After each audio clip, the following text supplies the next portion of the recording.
Bismillah. Assalamualaikum warahmatullahi wabarakatuh. Ayuhal akhwat barakallahu fikunna jami'an. Alhamdulillah wassalatu wassalamu ala rasulillah wa ala alihi wa sahbihi wa man walah wa ba'd. Kita bersyukur kepada Allah subhanahu wa ta'ala yang sampai dengan pagi hari ini ia masih memberikan limpahan karunia dan kenikmatannya kepada setiap kita. Utamanya kita masih diberikan oleh Allah kesehatan, demikian pula kelapangan, keselamatan,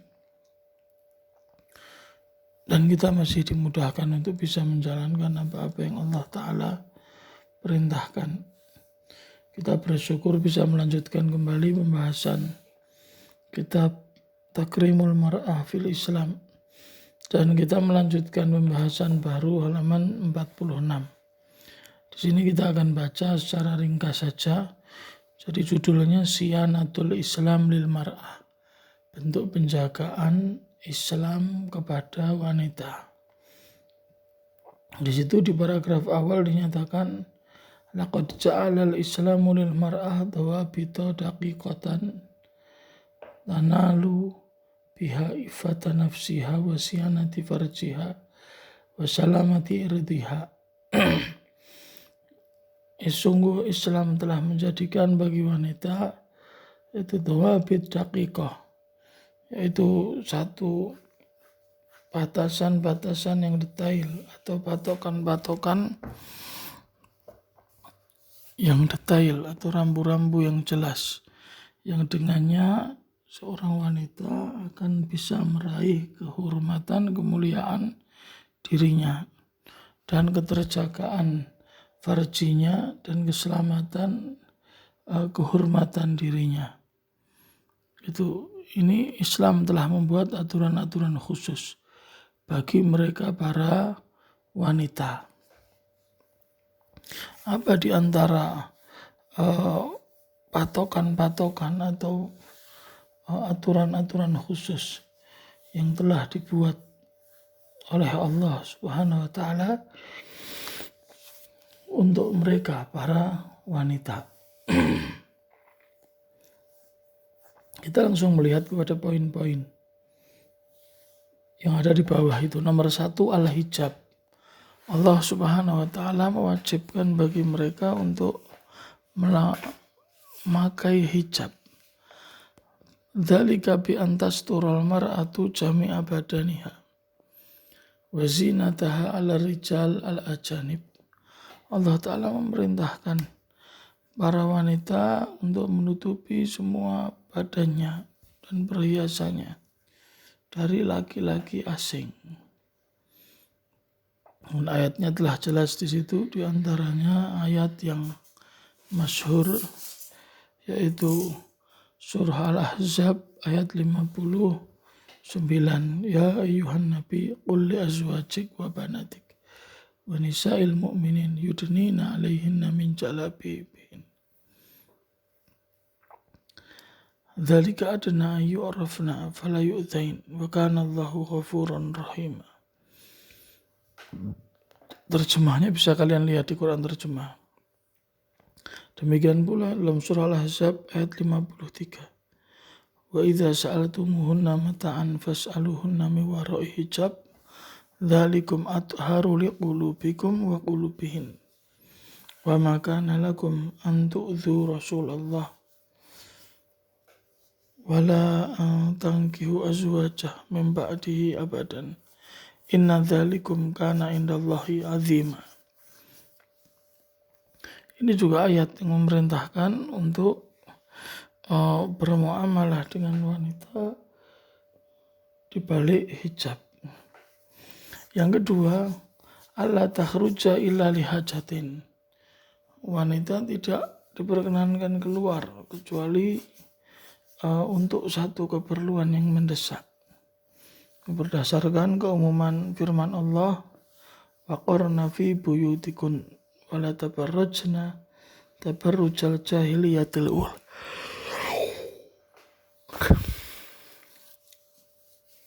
Al-Ahzab 33.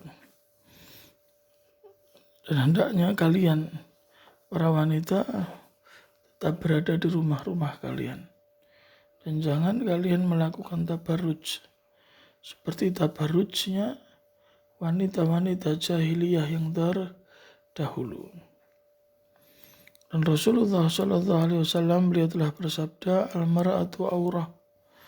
Wanita itu adalah aurat. Fa idza kharajat, apabila dia keluar, istasyarafaha syaitan. Maka syaitan itu mengawasinya dan memantaunya. Di kelanjutan hadis dikatakan fazayyanaha. Syaitanlah yang menjadikan wanita itu apabila keluar itu menjadi menarik sehingga mengundang perhatian laki-laki. Yang ketiga, di antara bentuk penjagaan Islam untuk perempuan, an la takhdu'a bil qaul in tahaddatsat ma'ahadin lihaja. Yaitu wanita tidak boleh untuk merendahkan suara ketika dia berbicara kepada seseorang. Ketika dia berbicara kepada seseorang. Ketika ia memiliki satu kebutuhan berbicara dengan seorang laki-laki, dia tidak boleh merendahkan suaranya. Karena suara wanita itu adalah aurat. Dan apabila suara wanita itu dibuat atau dikeluarkan dengan suara yang lirih pelan, ini bisa menyebabkan mereka orang-orang yang dalam hatinya ada penyakit tergoda. Makanya Allah Subhanahu wa taala berfirman, "Fala takhda'na bil qaul fayatma'al ladzi fi qalbihi marad wa qulna qawlan ma'rufa." Janganlah kalian merendahkan suara, yang dengan itu mereka orang-orang yang di hatinya ada penyakit menjadi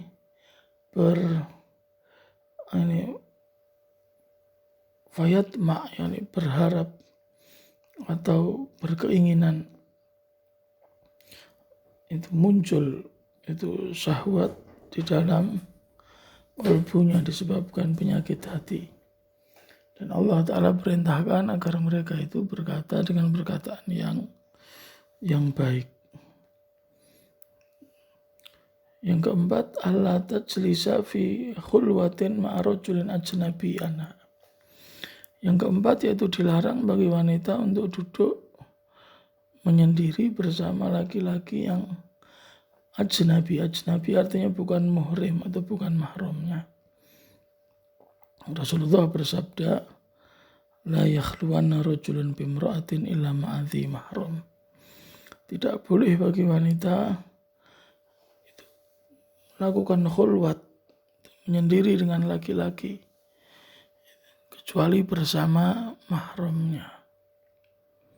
Yang kelima, alla tukhalita ar-rijal, yaitu wanita tidak boleh bercampur aduk dengan laki-laki. Faqad thabata anna Nabi sallallahu alaihi wasallam, dan sungguh Nabi sallallahu alaihi wasallam beliau telah mengingatkan, khairu sufufin nisa akhiruha wa syarruha awaluha. Sebaik-baik saf wanita adalah yang di akhir, dan yang jelek adalah yang di bagian depan ini. Maka apabila ini dalam pelaksanaan sholat jamaah di masjid, maka bagaimana dengan di luar masjid? Maka campur aduk laki-laki dan perempuan yang merupakan satu kerusakan yang bisa menyebabkan mereka para wanita menjadi korban dari kejahatan mereka laki-laki yang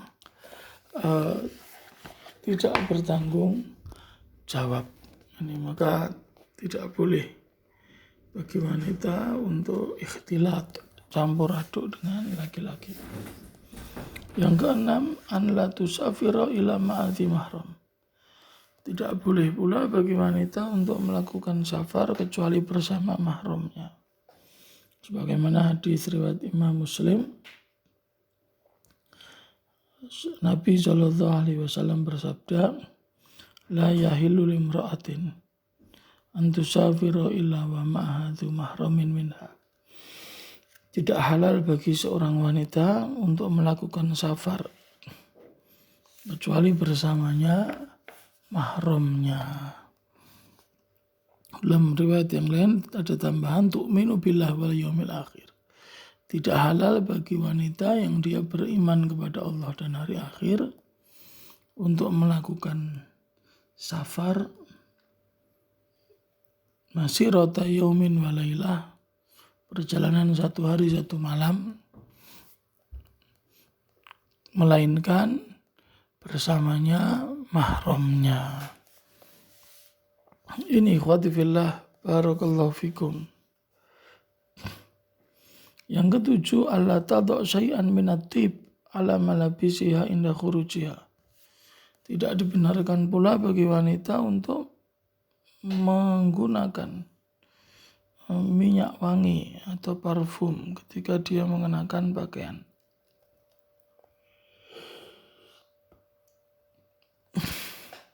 Indah khurujiha, ketika dia keluar dari rumahnya. Ini pun terlarang berdasarkan sabda Nabi, idza syahidat ihdakunna masjidah fala tamassa tiban. Apabila salah seorang dari kalian, para wanita, mendatangi masjid, maka jangan sekali-kali mengenakan minyak wangi. Warawal Imam Ahmad anin Nabi sallallahu alaihi wasallam. Imam Ahmad meriwayatkan dari Nabi sallallahu alaihi wasallam, ayyuma imra'atin ista'tarat tsumma kharajat. Wanita manapun, wanita siapapun yang dia itu mengenakan minyak wangi, tsumma kharajat, kemudian dia keluar rumah, famarat ala qaumin, kemudian dia melewati orang-orang liyajidu rihaha, dia memang berniat memakai minyak wangi agar orang-orang bisa menghirup bau wangi tubuhnya, fahiya zaniyatun, maka dia dihukumi sebagai wanita pezina. Ini wanita pezina. Yang kedelapan, an la tuhawila laftal anadzar, an la tuhawila lafta anadzari rijalil ajanib ilaiha, yaitu janganlah dia berusaha untuk mencari perhatian laki-laki yang bukan mahramnya. Berdasarkan firman Allah dalam surah An-Nur ayat 31, wala yadribna bi arjulihin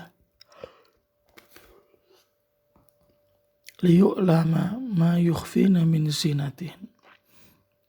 Janganlah mereka para wanita memukulkan, yakni dengan kaki-kaki mereka, agar diketahui apa yang mereka sembunyikan dari perhiasan mereka. Maksudnya apa? Dahulu para wanita itu mereka biasa menggunakan gelang kaki yang terkadang di sana ada suara gemerincingnya, sehingga ketika berjalan itu bersuara. Dan Rasulullah SWT melarang jangan mereka mengenakan gelang kaki, sehingga ketika mereka berjalan itu mengundang perhatian para laki. Maka apabila keluar dilarang, apabila di dalam rumah maka tidak mengapa. Yang kesembilan, anta ghudda basaroha anin nazar ila rijal al janib, yaitu hendaknya mereka para wanita menundukkan pandangannya menundukkan mata mereka dari melihat kepada lelaki asing, lelaki yang bukan mahramnya. Berdasarkan firman Allah dalam surah An-Nur ayat 31, wa qul lil mu'minat yaghdudna min absarihin wa yahfazna furujahun. Dan peringatkanlah mereka para wanita agar menundukkan pandangan mata mereka dan agar mereka menjaga kemaluan-kemaluan mereka. Yang ke-10, antu hafidhu ala ta'at rabbiha wa ibadati.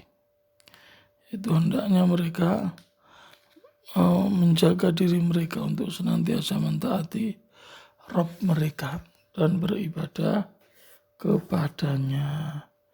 Ini berdasarkan firman Allah, wa aqimna shalah wa atina zakah wa atina Allah wa rasulah. Yaitu hendaknya kalian menegakkan sholat, membayar zakat, dan mentaati Allah dan Rasulnya. Nah, ini ikhwati fillah barakallahu fikunna di antara dhawabit, yaitu aturan-aturan Islam untuk mereka para wanita yang bertujuan untuk menjaga kehormatan mereka.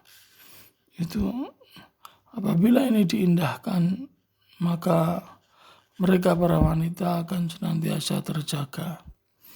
Kehormatan mereka terjaga, yakni kemuliaan mereka, dan mereka tidak akan terhina karena mereka mentaati Allah dan Rasulnya. Ini akhwati fillah barakallahu fikun yang bisa saya sampaikan di kesempatan pagi hari ini. Jadi materi kita untuk kali ini saya ringkas, tidak saya baca semua. Jadi poinnya adalah ada 10 poin bagaimana Islam mengatur mereka para wanita agar terjaga kehormatan mereka. Silahkan yang saya baca ini kalian hafalkan, kalian cermati. Yang lain kalau mau dibaca sendiri silahkan, kalau ada masalah silahkan ditanyakan. Saya akhiri, assalamualaikum warahmatullahi wabarakatuh.